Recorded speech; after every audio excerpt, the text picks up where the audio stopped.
Before the gifts of space and time, before eternity, the living God, awesome, sublime, chose how such things would be.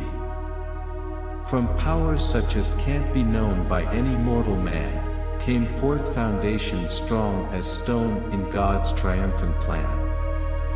The universe was like a seed that grows into a tree, and on God's grace was pleased to feed, expanding gracefully. It prospered in a dark expanse, the void from whence it came, as if arising from a trance, its brand new life to claim.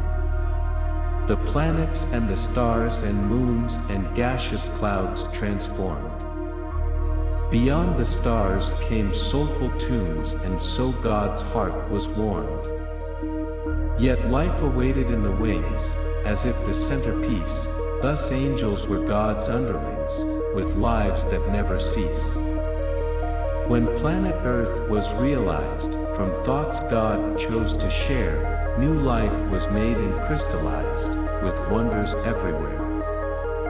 The lands and seas and skies above were blessed by God's embrace, and as God gazed from up above, he stared upon his face.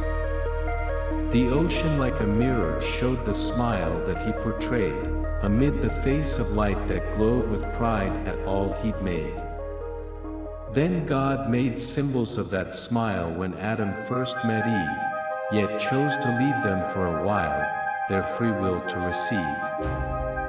From that day on, sin entered in, but God shared prophecy.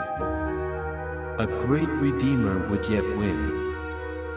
Christ did at Calvary.